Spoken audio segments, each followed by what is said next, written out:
Matthieu chapitre 19. Quand Jésus a fini de dire cela, il quitte la Galilée et il va dans la région de la Judée qui est de l'autre côté du Jourdain. Des foules nombreuses le suivent et là, il guérit les gens. Des pharisiens s'approchent de lui. Ils veulent lui tendre un piège et lui demandent: est-ce qu'un homme a le droit de renvoyer sa femme pour n'importe quelle raison?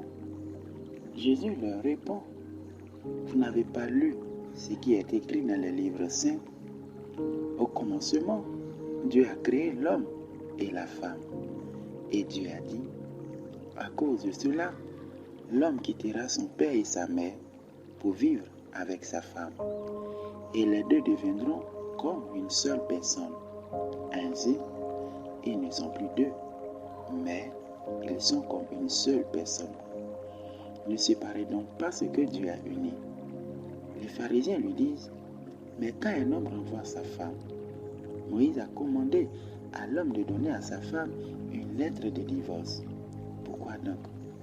Jésus leur répond: Moïse vous a permis de renvoyer votre femme parce que votre cœur est fermé. Mais au commencement, cela ne se passait pas de cette façon.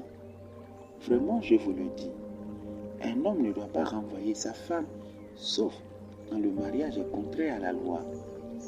En effet, quand un homme renvoie sa femme et se marie avec une autre, il commet un adultère. Les disciples de Jésus lui disent: si les choses se passent ainsi entre l'homme et la femme, il vaut mieux ne pas se marier. Jésus leur répond: tout le monde n'est pas capable d'accepter cela, mais Dieu donne à quelques-uns de pouvoir l'accepter.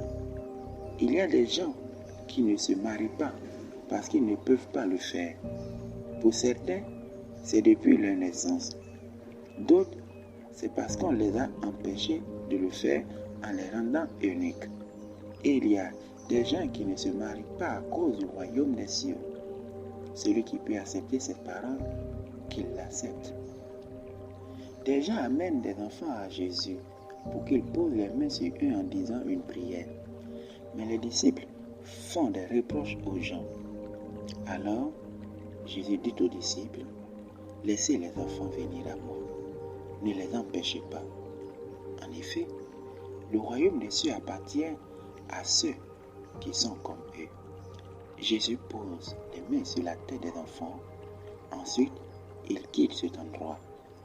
Tout à coup, un homme s'approche de Jésus et lui demande: Maître, qu'est-ce que je dois faire de bon pour avoir la vie avec Dieu pour toujours? Jésus lui répond: pourquoi est-ce que tu m'interroges sur ce qui est bon? Un seul est bon, c'est Dieu. Si tu veux entrer dans la vie avec Dieu, obéis au commandement. L'homme lui dit: quel commandement? Jésus répond: ne tue personne, ne commets pas d'adultère, ne vole pas, ne témoigne pas faussement contre quelqu'un, respecte ton père et ta mère, aime ton prochain comme toi-même. Le jeune homme lui dit: j'ai obéi à tout cela, qu'est-ce que je dois faire encore? Jésus lui dit: si tu veux être parfait, va, vends ce que tu as et donne l'argent aux pauvres. Alors, tu auras des richesses auprès de Dieu. Ensuite, viens et suis-moi. Mais quand le jeune homme entend cela, il s'en va tout triste, parce qu'il possède beaucoup de choses. Jésus dit à ses disciples: je vous le dis, c'est la vérité. Pour quelqu'un de riche, c'est très difficile d'entrer dans le royaume des cieux. Je vous dis encore ceci: est-ce qu'un chameau peut passer facilement par le trou d'une aiguille? Eh bien, pour un riche, c'est encore plus difficile d'entrer dans le royaume de Dieu.